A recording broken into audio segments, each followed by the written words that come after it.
Let's have a go at painting our friend's companion now.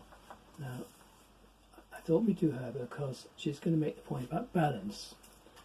And if we look at the plumb line through her head, it actually passes through, almost through this ankle, but she's almost off balance, so this is going to be very critical as to how to get that effect.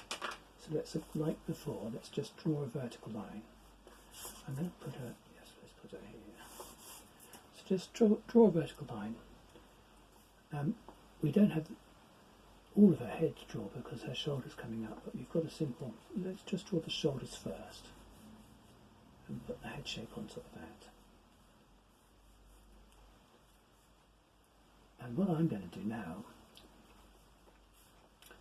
is visualize how the angle of her spine, which is, let's actually draw on here, it's coming in at a different angle to the plumb line. So having drawn it on the photograph, I can draw this angle. And it actually seems to be that if I extended a line through the spine, it would come out of the hair up here. So I'm just visualising, I'm trying to visualise what's inside this composition, if you like, the three-dimensional figure.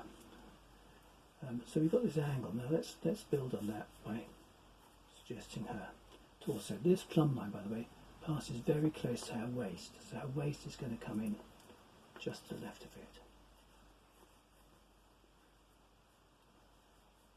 Her arm's going to go up, elbow is up here. Wrist isn't actually above her head, just below the top of her head. So you've actually got an arm that's going sort of back. Oh, I'm bringing this too far away. Look at this negative space. If I need to bring the hair further over, I need to bring the arm further over. I'm putting it too far out. That's a really good example of using negative space to correct an error. So just put the elbow back in a bit.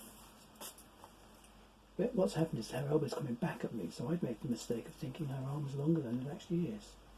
So we've got an elbow to here, wrist tapering in much more, and then a hand going up above the head, just a sort of mitten shape, a sort of parallel, a trapezium shape as it goes up here, and then the fingers go up higher, because she's actually carrying her shoes. No, she's not sure, she's carrying her shoes here. That's the camera she's got. She's got her phone or camera in her hand. Trying to stop dropping it in the water, very sensible. Anyway, so we've got this configuration going on. Her waist comes in about here, and then from the waist down we only get a little bit of the skirt that way, but we get it sort of blowing out the other way. So do you see what I'm doing? I'm just looking at the overall shape roughly. I'm going to draw her nearest leg first, which the knee is to the right of the plumb line, so it's not on it like we might imagine. So about here. There we go. We could count down, although we haven't got a whole head. Let's just make some marks like last time for consistency's sake. So we've got probably going to get more, maybe about 8 of these. 1, 2, 3. So 3 comes to here. 4, 5 to the skirt. 6, 7, 8. Actually, we get 8.5. So that's 8.5 of this measurement. So that's 2. That's 3. 4. That's 5 to the skirt, which I'd write 6, 7. My pencil won't fit onto the easel. Let's go down 7, 8, and that's 9. So she's going to go down to there. So 1, 2, 3, 4, 5, 6, 7, 8, 9. So we've got the. Let's just check on her again. 1, 2 to the shoulder blade, 3 into the waist. That's great. 4 hips, 5 to the skirt, yeah. 6 top of the knee, 7, 8, okay. So 6 is the belt, the knee there. That's about right. So that's that leg, all to the right of the plumb line, and then this leg the other side, actually just coming behind it like that, and the skirt's coming up next to it. It's just got a lovely topsy-turvy sort of look to the whole thing, and even the way that the skirt and the folds and the skirt are catching the breeze adds to the overall effect. So back of the knee, and we've got the ankle coming down, right down here, just to the left of the plumb line. So from the back of the knee to the ankle we can go to a lovely sort of curve out onto the calf, taper down, curve out through the shin, taper down, so we get this sort of carrot shape again. Just seeing where her knee comes, it's actually just a distortion of the shape. It's very difficult to distinguish, but it's coming in there and then producing a calf shape just alongside this one. There's very little, there's a tiny bit of light in there that tells you what's going on if you look carefully at your source photograph. And so the other ankle is coming up higher here. Let's draw the foot, which is coming off at a right angle. And a foot, by the way, well, a male foot can measure a foot.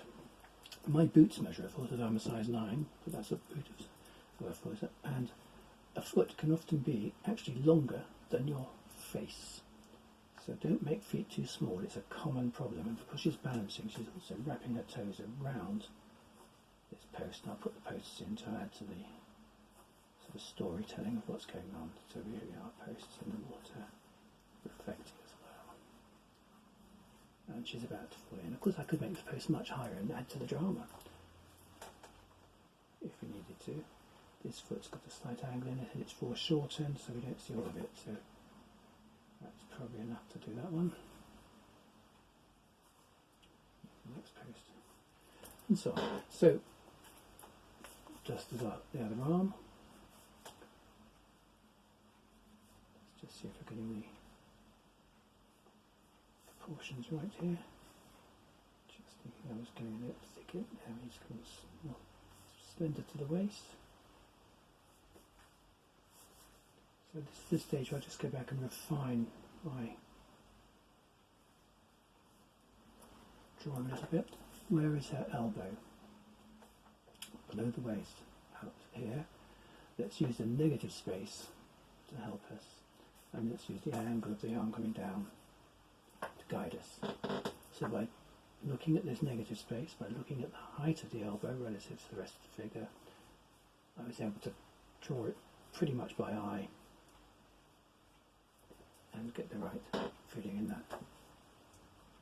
Don't be confused. The hair, by the way, could lead you astray if you draw too much of it or too little, so just look at the overall width of the shoulders and ignore the hair, then you can put the hair back in if you want to get it right. In fact, the hair is also coming over the other side of her arm.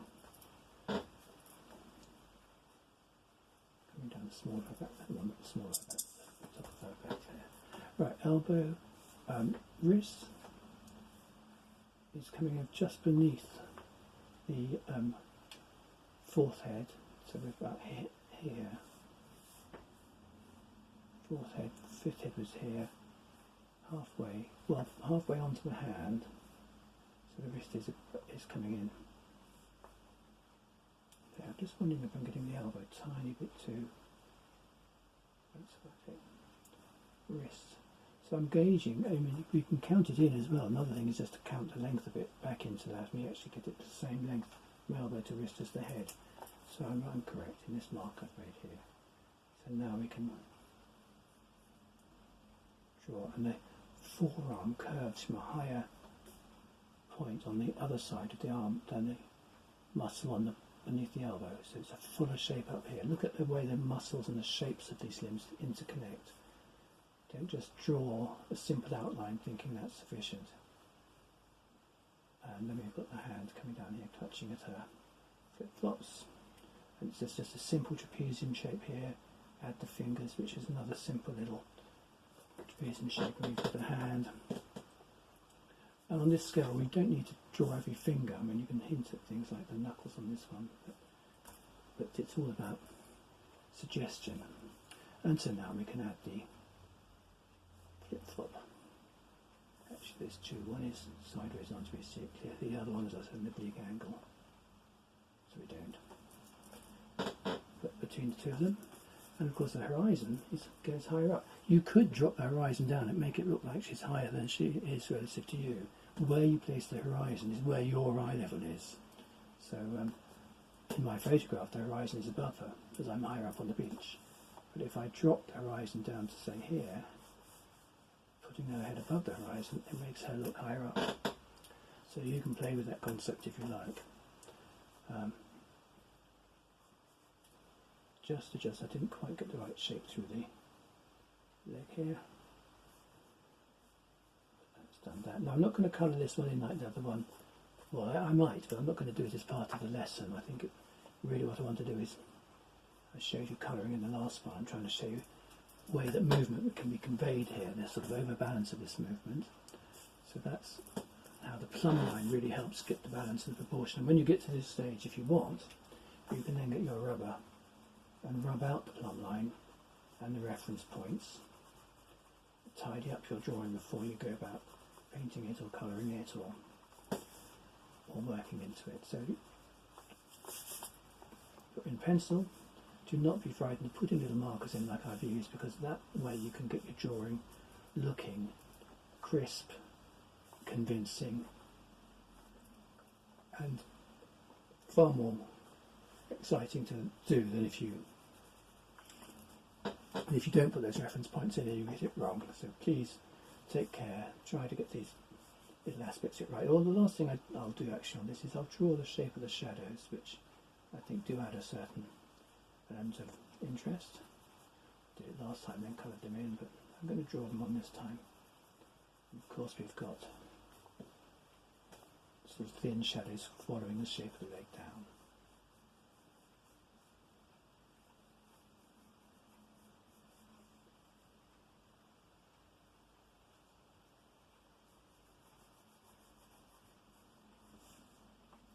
So it just gives it a little bit more volume, a bit more form. So there we have got an overbalancing figure. A tiny bit of tidying up up here too.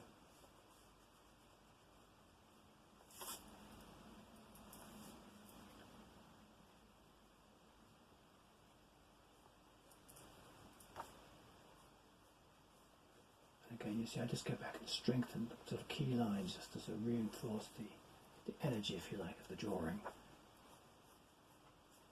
I'm using, this is actually a 4B lead, so I'm using it very lightly in most instances, and then just, because if I pressed hard I'll get a very black line with this lead, but I like a soft pencil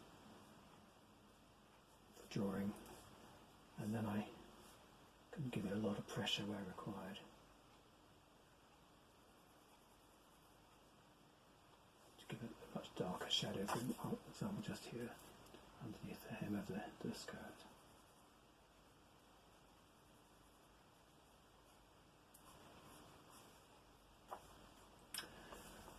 So that's the figure with a bit of shading. Just do the limb in the arms, for consistency's sake. And I'm following the movement of the limbs with my shadows. A bit more shadow in the hair.